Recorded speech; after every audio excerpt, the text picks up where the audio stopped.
ان کا سوال یہ ہے بھائی کا کہ میں نے ابھی حدیث پاک میں بتایا کہ نبی اکرم صلی اللہ علیہ وسلم کی جو رات کی نماز تھی 2 کر کے پڑھا کرتے تھے، 10 رکعت کئی بار پڑھی ہیں اور پھر بعد میں 1 وتر پڑھا۔ تو ان کا سوال یہ ہے 1 وتر کس طرح پڑھا جائے گا، یہی سوال ہے بھائی۔ 1 وتر پڑھنے کا طریقہ یہ ہے کہ آپ نیت کریں 1 وتر کی، اور اس کے بعد ثنا کے بعد الحمد شریف پڑھیں، پھر کوئی صورت ملائیں، اس کے بعد دعائے قنوت پڑھیں اور اللہ اکبر کہہ کے رکوع میں چلے جائیں، اور اس کے بعد اتحیات میں بیٹھ جائیں سجدے کرنے کے بعد، اور پھر سلام پھیر لیں۔ آپ کی پہلی رکعت ہوگی۔ پہلی رکعت میں آپ کو دعائے قنوت پڑھنی ہے۔ ویسے عام نمازوں میں 3 وتر جب ہم پڑھتے ہیں تو آخری رکعت میں دعائے قنوت پڑھتے ہیں۔ اس میں آپ کی ایک ہی رکعت ہے تو پہلی رکعت میں آپ کو دعائے قنوت پڑھ کے ابھی سلام پھیر لینا ہے، یہ آپ کا 1 وتر ہوگا۔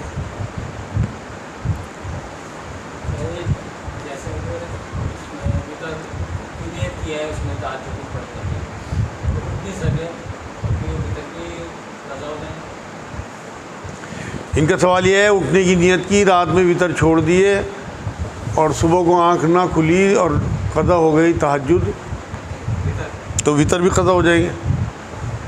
بالکل آپ کو وتر کی قضا کرنی چاہیے، اور اگر آپ کے ساتھ یہ معمول سے ہٹ کے بار بار ہوتا ہے تو پھر آپ کو وتر جو ہے وہ رات میں ہی پڑھ لینے چاہیے، کیونکہ وتر جو ہیں وہ واجبات میں سے ہیں، آپ کو انہیں بار بار قضا نہیں کرنا چاہیے۔ اس لیے رات میں وتر پڑھیں، آنکھ کھل جائے تہجد پڑھ لی، نہیں کھلی تو آپ کوئی گناہ گار نہیں ہے، تہجد آپ کے اوپر فرض نہیں ہے۔ تہجد کی نماز میں کم از کم کتنی رکعت؟ ان کا سوال ہے تہجد کی رکعت میں کم سے کم کتنی رکعت ہیں؟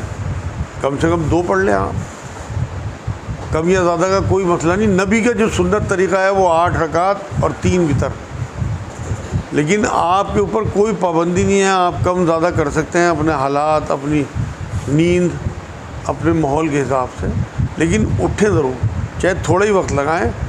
اللہ انشاءاللہ تعالیٰ پتہ نہیں کیسے تحفے دے دے گا آپ کو وہ ایسا رات، کیونکہ وہ خود آپ کو آفر کرتا ہے نا اس میں کہ مانگو میرے سے۔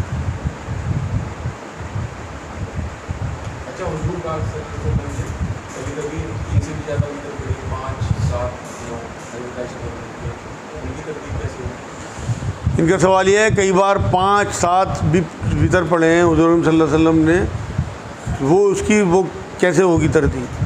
اصل میں وہ کبھی کبھی پڑھے ہیں، ہر چیز جو ہے وہ دیکھی جاتی ہے سنت میں جو مسلسل کیا ہو۔ نبی نے زیادہ تر 3 وتر پڑھے اور اس سے کم 1 وتر پڑھا، تو اس لیے زیادہ بڑی سنت آپ کی 3 وتر ہیں۔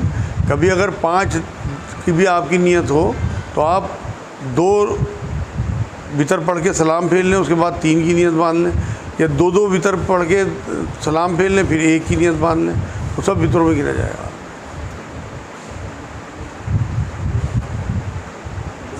اسٹیشن وغیرہ پر نماز پڑھنے کی منائی ہے، کیا کریں؟ ان کا سوال یہ ہے آج اسٹیشنوں پہ یا کہیں بھی پلیٹ فارم وغیرہ پہ نماز پڑھنے کی منائی ہے، کیا کریں؟ بھائی اپنی سیٹ پہ بیٹھے بیٹھے پڑھیں۔ حکمت کا تقاضا یہ ہے کہ آپ کو اختلاف سے بچنا ہے اور لوگوں سے پنگے نہیں لینے، تو اس ٹائم ماحول تھوڑا گرم ہے، انشاءاللہ آگے راحت کا نرمی کا ماحول آئے گا تو پھر اسی طرح آپ کو آزادی ہوگی جیسے آپ پہلے پڑھ رہے تھے۔ اس ٹائم آپ یہ ہے کہ اپنی سیٹ پہ بیٹھے بیٹھے نماز پڑھیں، کوئی اعتراض کوئی نہیں کرے گا۔ اصل اعتراض انہیں لگتا ہے کہ شو بازی کر رہے ہیں۔ ہمارے غیر مسلم بھائیوں کو غلط فہمی یہ ہو گئی کہ جماعت لمبی کی لمبی، اور یہ ہمارے اوپر روب ڈال رہا ہے جماعت کا۔ تو جماعت سے نماز پڑھنا سنت ہے، فرض نہیں ہے۔ نماز فرض ہے، نماز کسی قیمت پہ آپ کی نہ چھوٹے۔ آپ کو جہاں موقع ملے آپ کسی کمرے میں اندر بیٹھ جائیں، ویٹنگ روم میں بیٹھ جائیں اور کھڑے ہو کے پڑھ دیں یا بیٹھ کے پڑھ دیں، کسی کو کوئی اعتراض نہیں ہوگا۔ لیکن وہ جو 10 20 آدمی اکٹھے ہو کے پڑھتے ہیں اس میں پھر وہ پروپیگنڈا کرتے ہیں انجانے میں۔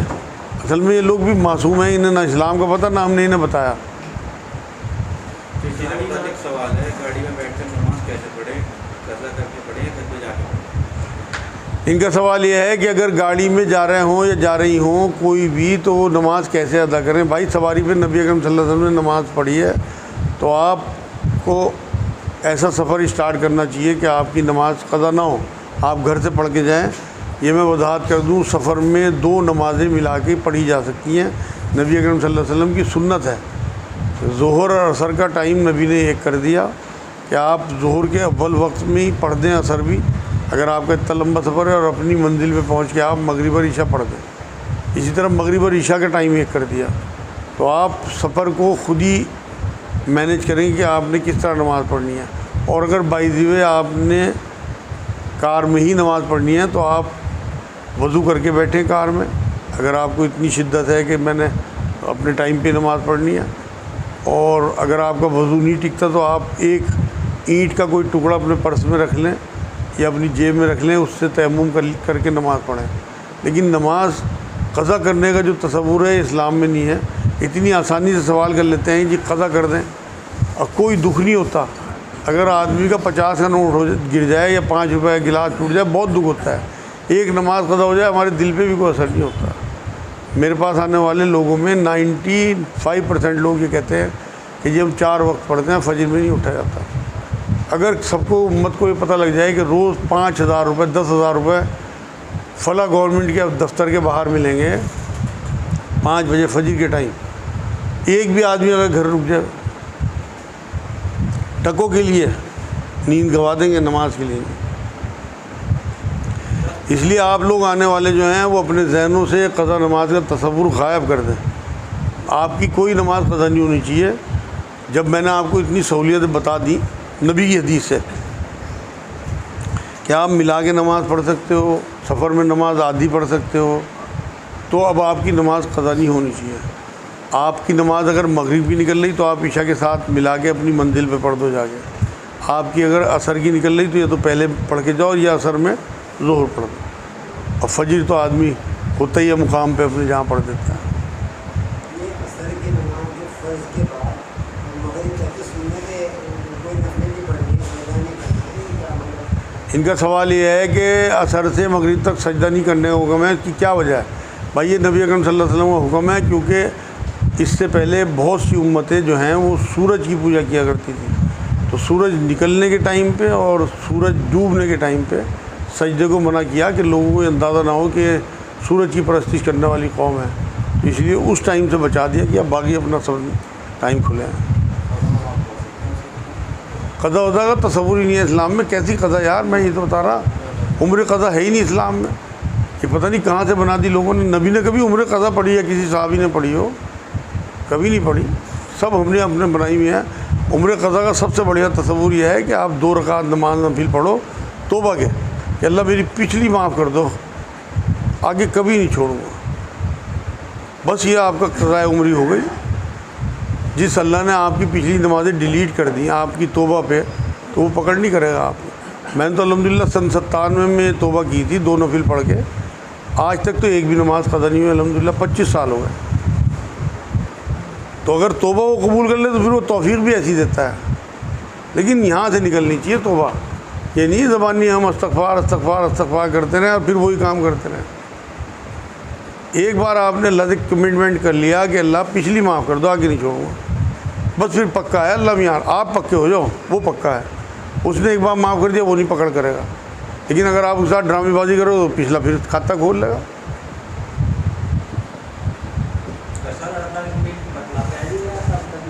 ہیں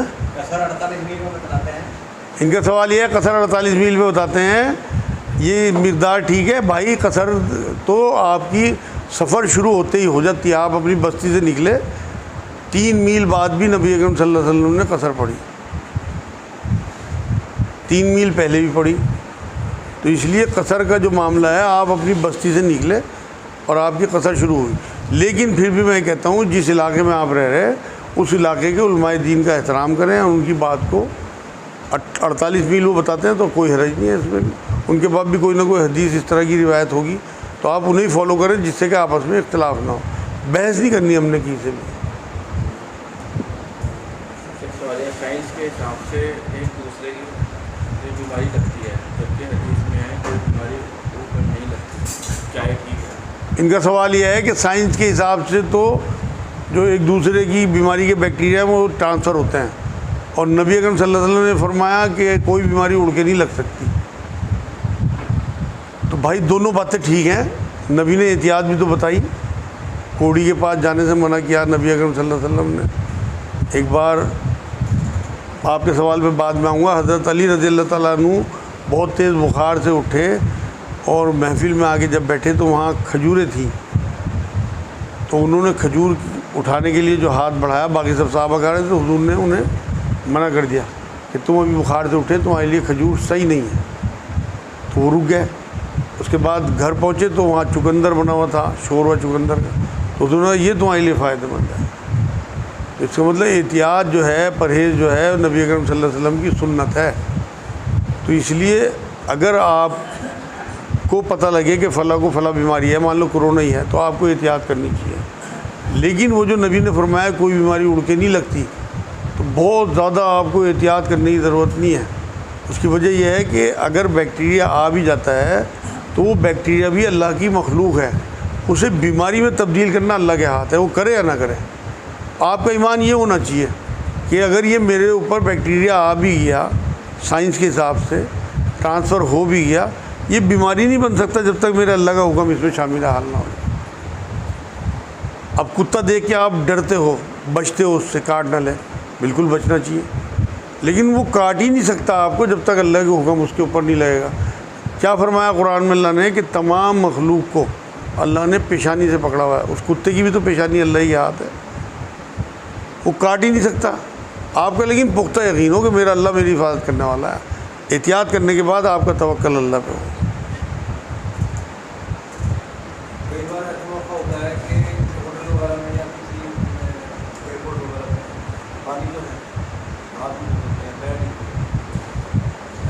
دھوتے، اور جرابیں اگر ہیں آپ کی تو آپ تیمم کر لیں، اس پہ وہی کر لیں، سب وہ کر لیں مسح، اگر جرابیں ہیں اوپر ہاتھ منہ دھو لو اور اس پہ پیروں پہ مسح کر لیں، ہو گیا وہ آپ کا وضو۔ پھر بھی اگر یہ بھی نہیں ہوتا تو آپ چلو میں پانی لے کے نیچے، وہ تو اور سا لگتا ہے کہ آپ واش بیسن میں پیر اوپر چڑھا رہے ہیں، اس میں ٹوک دے گا کوئی نہ کوئی آپ کو، تو آپ پانی لے کے اگر آپ نے پورا پیر گیلا بھی کر لیا، 2-3 بار میں ہو جائے گا، تب بھی آپ کا وضو ہو گیا۔ کوئی بہانا تھوڑی بہت ضروری ہے، گیلا کرنا مقصد ہے، دھونا مقصد ہے۔ گھر میں سے بچوں کے کپڑے غائب ہو گئے اور 2 دن کے بعد گھر میں جو کام کرنے والی مائیں آتی ہیں فولڈ آئی، تو کیا ہم کپڑے پہنانے بچوں کو، یا انہیں ڈاؤٹ رہتا ہے خدا نے کچھ کرنا؟ ہاں یہ ہوتا ہے۔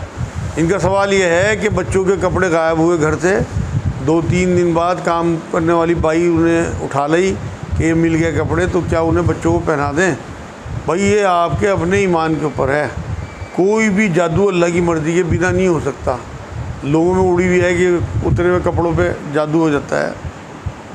اگر آپ کو یہ یقین ہے کہ میرا اللہ ہی سب کچھ کرنے والا ہے، تو پھر تو آپ اس پہ چاروں کل پڑھیں، درود شریف پڑھیں آگے پیچھے، اور اس پہ پھونک ماریں، ان کپڑوں کو دھو کے بچوں کو پہنا دیں۔ لیکن اگر آپ کو یہ وہم ہو کہ بھائی میرے بچہ اگلے دن ہی بخار ہو گیا کہ تو اسی جادو ہوا تھا، پھر آپ کو بالکل انہیں صدقہ کر دینا چاہیے، پھر نہیں پہنانا چاہیے۔ تو یہ الگ الگ سچویشن ہوگی، الگ الگ ایمان کے لوگوں کے حساب سے۔ میرے نزدیک قوی الایمان ہونا چاہیے آدمی کو، بنا اللہ کی مرضی کے کچھ نہیں ہوتا، بالکل پہنانا چاہیے۔ میرے پاس جو لوگ لاتے ہیں کپڑے کہ یہ کپڑے کٹ گئے یا ان پہ خون آ گیا ہے، تو میں تو ان پہ چاروں کل کا دم کر کے انہیں واپس کر دیتا ہوں، دھو اور پہنو۔ تو کیونکہ میری بات کو حکم کا درجہ مانتے ہیں تو وہ یہی کرتے بھی ہیں، لیکن کیونکہ سب میرے پاس تو نہیں آ سکتے، تو یہ بات جہاں تک لوگوں پہنچ رہی، خود چاروں کل پڑھیں اور اس پہ پھونک ماریں اور اسے دھوئیں اور یوز کریں کپڑوں کو۔ آج کل یہ نظر جو آ رہا ہے، تو ایک اسکول میں اپنے بچوں کو کہا ہے کہ کیا خراب ہے، اگر نہیں جائیں گے تو ثواب ملے گا۔ ان کا سوال یہ ہے کہ یہاں کوئی علاقائی میلہ لگنے والا ہے، ایک اسکول نے یہ کہا ہے کہ وہاں مت جاؤ، تو اس کا کیا انہیں ثواب ملے گا؟ نہیں بھائی، ثواب نہیں ملے گا، یہ تو معاشرے سے کاٹنے والی بات ہے۔ اگر اس میلے میں کوئی شرکیہ پہلو ہے تو وہاں سے تو بچانا چاہیے اپنے بچوں کو اور اپنے ٹیچرز کو، لیکن اگر وہاں کوئی شرکیہ پہلو نہیں ہے، تفریح ہے، بچوں کے تماشے دیکھنے کو من ہوتا ہے۔ آپ کو میں ایک یاد دلاتا ہوں آیت قرآن میں، جب انہوں نے حضرت یوسف علیہ السلام کے بھائیوں نے یعقوب علیہ السلام سے یوسف علیہ السلام کو لے جانے کی اجازت چاہی، تو یہی بات کہی تھی کہ فلاں جگہ میلہ لگنے والا ہے اور ہم وہاں یوسف کو ساتھ لے جانا چاہتے ہیں، وہاں ہم گھومیں پھریں گے، تفریح کریں گے۔ تو قرآن کی نص مل رہی، تو اگر ہم اپنی چلائیں، اتنی شدت اختیار کریں، تو ہم تو سماج سے کٹ جائیں گے اور پھر ہمارا گھل مل کے رہنا مشکل ہو جائے گا. تو اس لیے بالکل بھیجیں بچوں کو.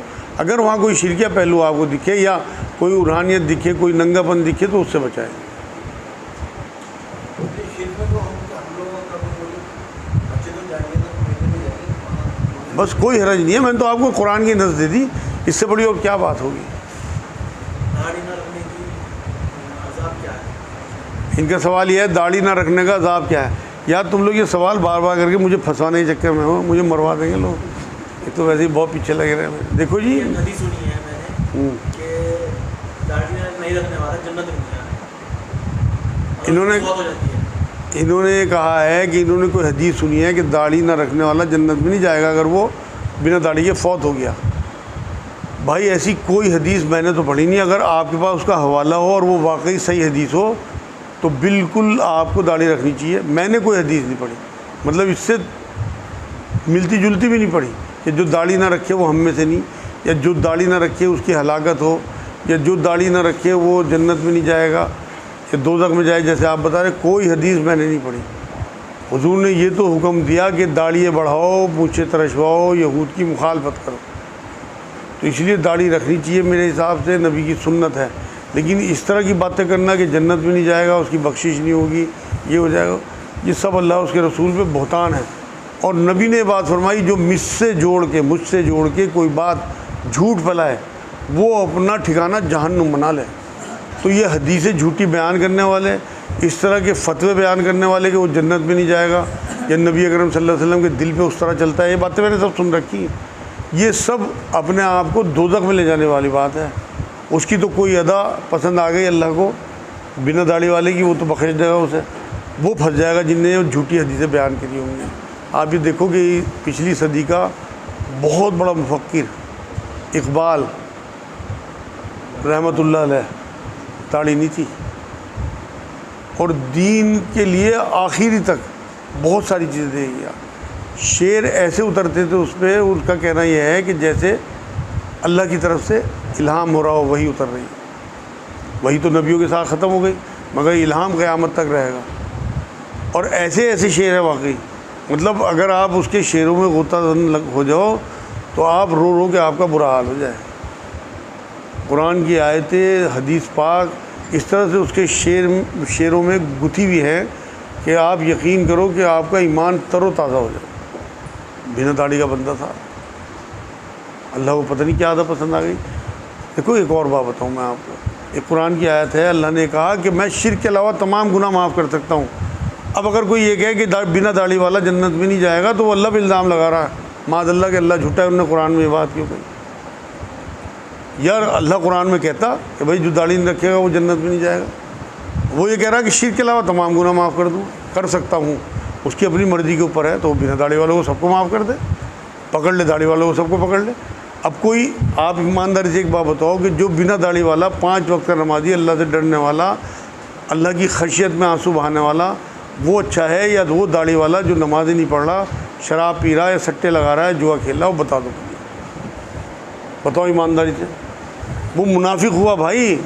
عبداللہ بن ابی کے بھی ایسی داڑھی تھی اور ٹوپی تھی, مگر نبی کا دشمن تھا. سوال ہے, ہم نے کسی کی چوری کی اور تحفہ کر دی تو کیا اس کو تحفہ کر کے وہ رقم واپس کر سکتے ہیں؟ ان کا سوال یہ ہے, کوئی چور صاحب تھے, انہوں نے اپنے کسی رشتہ دار کی یا کسی جاننے والے کی چوری کری, پھر اللہ کی توفیق سے توبہ کر لی, تو اب انہیں احساس ہے کہ میں اس کا حق واپس کر دوں, تو کیا تحفہ کہہ کے اسے حق واپس کر سکتے ہیں؟ بالکل کر سکتے ہیں بھائی, اگر آپ کو شرم آ رہی. ویسے تو آپ کے ایمان اور آپ کی توبہ کی اتنی جرت ہونی چاہیے, آپ جا کے اسے کہو بھائی جو سزا دینی ہو آپ مجھے دے لو, میں چور تھا آپ کا اور یہ سامان آپ کا میں نے چرایا تھا, اتنا مال, 1 لاکھ 2 لاکھ 5 لاکھ. لیکن اگر اتنی ہمت نہیں ہے, بے عزتی کا ڈر ہے, تو بالکل آپ تحفہ کہہ کے اسے. اگر ہم ماں باپ کے مال کی زکوٰۃ دیتے ہیں, ان کے انتقال کے بعد کیا وہ زکوٰۃ کاٹ کر وارثوں میں بانٹیں یا ایسے ہی بانٹیں؟ اچھا, ان کا سوال یہ ہے کہ ماں باپ کا مال سونا وغیرہ ان کے پاس تھا اور یہ ہر سال اس کی زکوٰۃ دیتے تھے, اب ماں باپ کی ڈیتھ ہو گئی تو وہ وارثوں میں بانٹنا ہے. تو وہ زکوٰۃ جتنی انہوں نے ادا کی ہوئی ہے وہ کاٹ کے اس میں سے جب وارثوں میں بانٹیں یا پورا مال بانٹ دیں. کیوں جی؟ بھائی میرے حساب سے تو زکوٰۃ ماں باپ پہ تھی، آپ نے کیوں دی، وہ اپنا آپ دیتے، لیکن اگر آپ نے دے دی اپنے ماں باپ کو خوش کرنے کے لیے تو اب کاٹنے کا تو کوئی مطلب نہیں ہے۔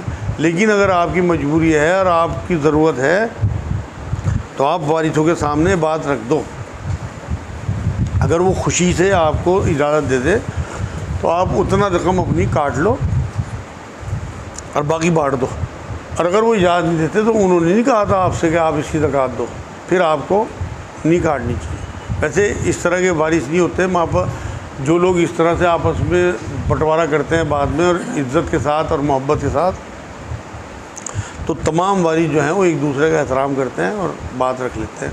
انشاءاللہ آپ کی رقم وہ دے دیں گے، مجھے تو یہ یہ جو وراثت کا بٹوارا ہوتا ہے یہ اکثر انتقال کے بعد ہی ہوتا ہے، یہ رائج ہے، یہ اگر زندگی میں ہی ہو جائے تو اس میں بہت سارے جھگڑے فسادات سے بچا جا سکتا ہے، کیا یہ ٹھیک ہے؟ ان کا سوال یہ ہے کہ جو وراثت کا معاملہ ہے اگر زندگی میں ہو جائے تو بہت سارے جھگڑوں سے آدمی بچ جائے گا۔ اکثر یہ بھی دیکھا گیا ہے کہ بہت سے ماں باپ نے اپنی زندگی میں بچوں کو سب کچھ بانٹ دیا، اپنے نام کچھ نہیں رکھا اور پھر انہوں نے بھیک مانگی۔ اس لیے میری رائے بالکل نہیں ہے اللہ کے قانون کے خلاف چلا جائے۔ جو اللہ نے قانون بنا دیا کہ ڈیتھ کے بعد بچوں کا ہے 66%، 33% تک وہ وصیت کر کے جا سکتا ہے غیر وارثوں کے لیے، 66%، 67% وارثوں کا ہے جو حق اللہ نے طے کر دیا، لیکن وہ مرنے کے بعد ہے۔ اپنی زندگی میں کوئی کچھ دینا چاہے تو دے بالکل، لیکن اصل میں وراثت جو بٹے گی وہ مرنے کے بعد ہی ہے۔ اس لیے ہم اپنی نہ چلائیں اللہ کے قانون میں تو ہم پریشان بھی نہیں ہو سکتے۔ پھر اللہ کو بہت کچھ پتہ تھا، وہ ہمارا کریٹر ہے کہ ہمارے ساتھ کیا کیا بیتنے والا ہے، اس نے سارے قانون ہمارے حساب سے بنائے کہ اس میں ان کو سہولیت رہے گی۔ وراثت کے معاملے میں کبھی کبھی غلط وراثت بہت کر دیتا ہے انسان، بچے سے لڑائی ہونے کی وجہ سے یا بچی سے لڑائی ہونے کی وجہ سے اس میں دوا بھی ہوتے ہیں بتاتے ہیں، لیکن روح بھی ملتا ہے، سینے سے بھی رہتے ہیں، تو جو دوا بنی ہے یا پھر اس پہ سائن کری انہوں نے ان کے اوپر بہت ہوتا ہے۔ ان کا سوال یہ ہے کہ کئی بار ایسا ہوتا ہے کہ باپ جو ہے وہ اپنے کسی نافرمانی کی وجہ سے بچے کی اس سے جائیداد میں سے حصہ نہیں دیتے، بلکہ ایسی وصیت کر جاتے ہیں کہ اسے حصہ نہ دیں، تو جو اس میں گواہ ہوں گے کیا وہ بھی گناہ گار ہوں گے؟ بالکل گناہ گار ہوں گے بھائی، کیونکہ یہ اللہ کی تقسیم ہے اور اللہ نے جو وراثت طے کر دی اس میں کوئی دخل اندازی نہ ہو۔ اگر وہ غصے میں ایسی حرکت کر بھی گئے تو قرآن کی ایک آیت اشارہ یہ کرتی ہے کہ غلط وصیت کی اصلاح ضروری ہے، تو وراثت میں اسی طرح بڑھنا چاہیے جو اللہ نے طے کر دیا، ورنہ اسے بانٹنے والے، اس کے گواہ اور اس کے جو متفق ہوں گے سب گناہ گار ہوں گے۔ اگر اس کا طریقہ پھر کیا ہوگا؟ یہ جو گواہ ہیں وہ اس کو وراثت کو صحیح کر کے تقسیم کریں گے؟ نہیں وارث گواہ تو ایسے ہی ہوں گے نا۔ اگر گواہ گھر کے لوگ ہیں، وارثوں میں سے ہی ہیں، پھر تو انہیں چاہیے کہ اصلاح کریں، سارے اکٹھے ہو گئے کہ بھئی ہمارے باپ سے غلطی ہوئی، جائیداد اتنی ہے 70 لاکھ کی ہے، ہمارے باپ نے کہا کہ بھئی اسے نہ دی جائے، یہ 70 لاکھ کی 4 میں بانٹی جائے، 5 میں نہیں، لیکن ہم کیونکہ اللہ کا حکم مانیں گے، کیونکہ نبی نے فرمایا کہ اللہ کے حکم کے سامنے کسی مخلوق کا حکم نہیں چلے گا، تو باپ کوئی معنی نہیں رکھتا اللہ اس کے رسول کے سامنے۔ اگر وہ غلط کر گئے تو بالکل انہیں اصلاح کرنی چاہیے جس سے وہ بھی عذاب سے بچے ہوں، ورنہ آخرت میں حق تلفی میں پکڑے جائیں گے۔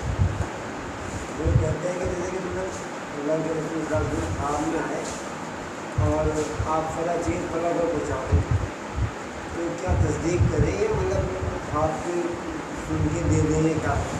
ان کا سوال یہ ہے کہ نبی اکرم صلی اللہ علیہ وسلم مان لو خواب میں آگے کہیں کہ فلاں چیز فلاں کے یہاں پہنچا دو، مان لو پیسے پہنچا دو، سونا پہنچا دو، کوئی چیز، تو اسے ہم فالو کریں یا اس کی خواب کو کس طرح سے مانیں؟ بھائی ایسا ہے، نبی نے فرمایا کہ جس نے مجھے خواب میں دیکھا اس نے مجھے ہی دیکھا، اس نے حق دیکھا، شیطان میری شکل میں خواب میں نہیں آ سکتا، لیکن یہ خواب دیکھنے کی بات ہے۔ نبی نے یہ نہیں فرمایا کہ جو میں خواب میں کہوں اسے تم نے کرنا ہی ہے۔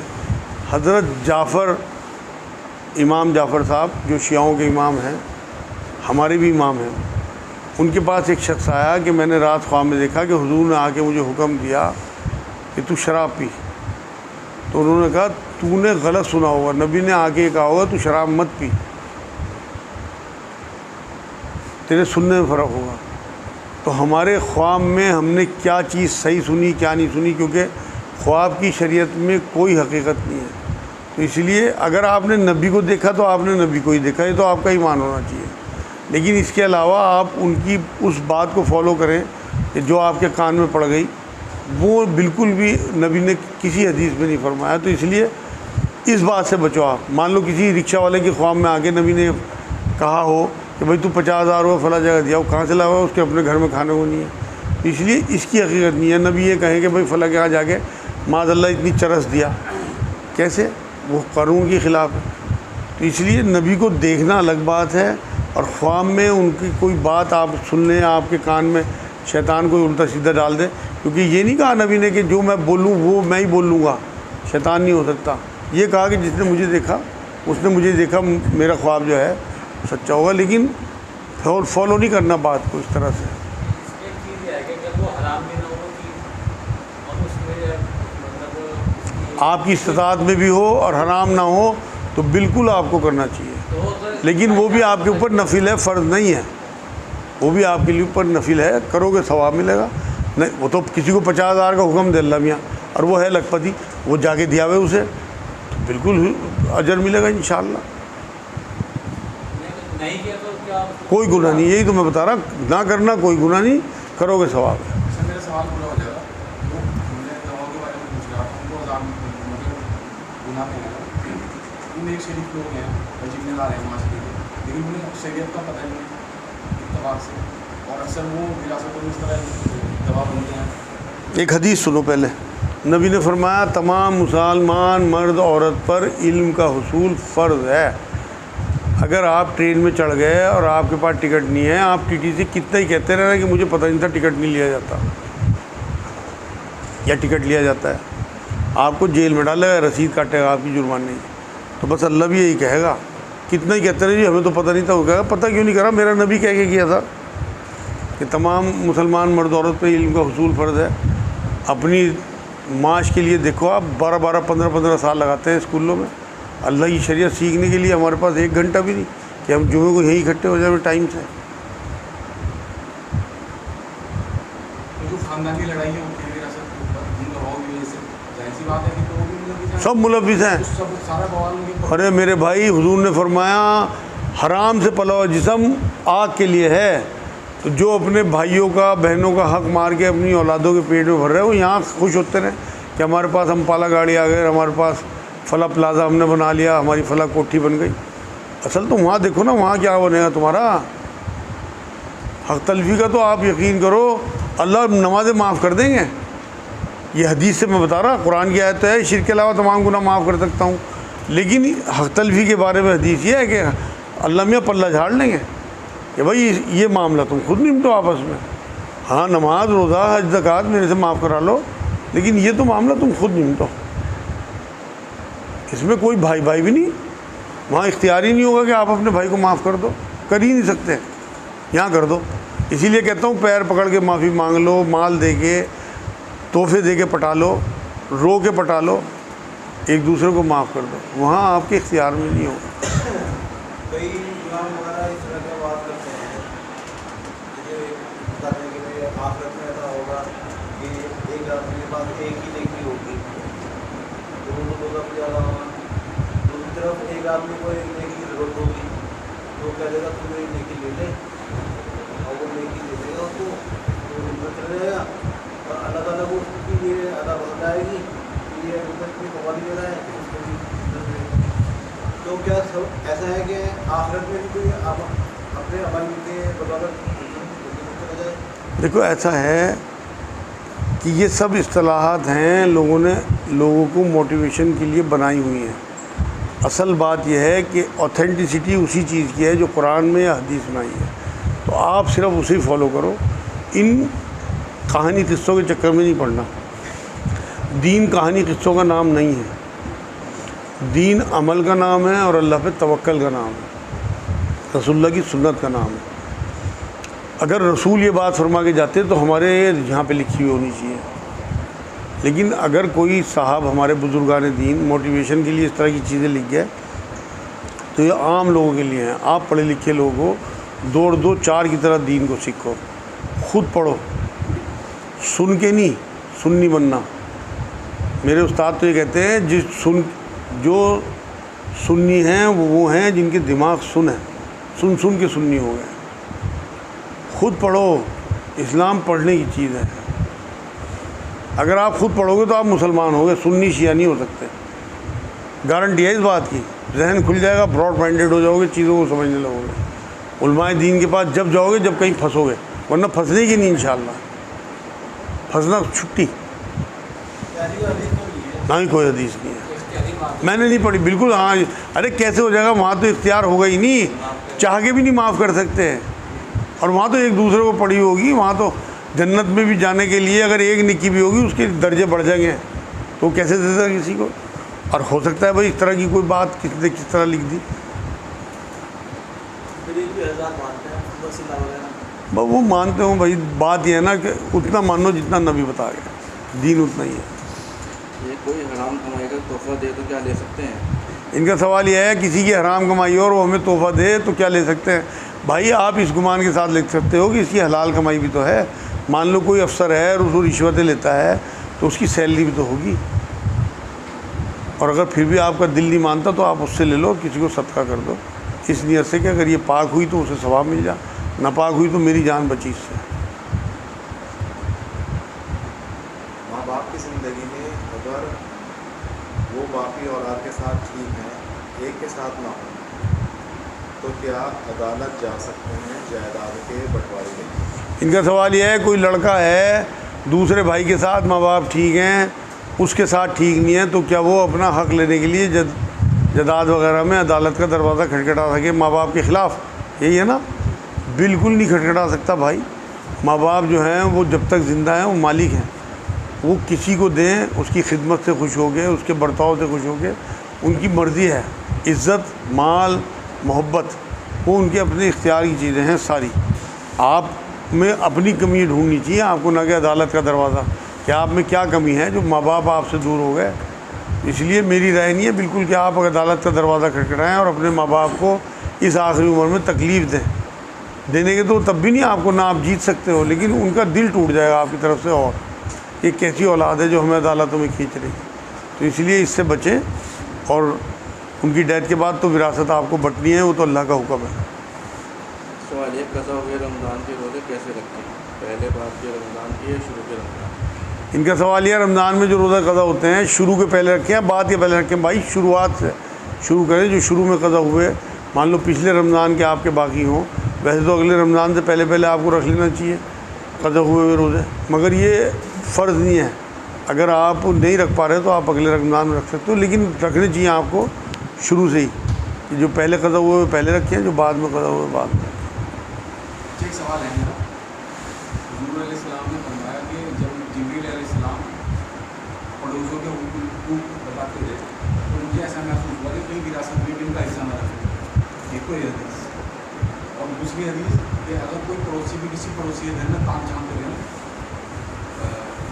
بھائی بالکل بھی اس اعتبار سے کسی دوسرے اعتبار سے، اور اس کی آنکھ کھول دے پتھر مار دے، اس کا کوئی گواہ نہیں ہے اس کے.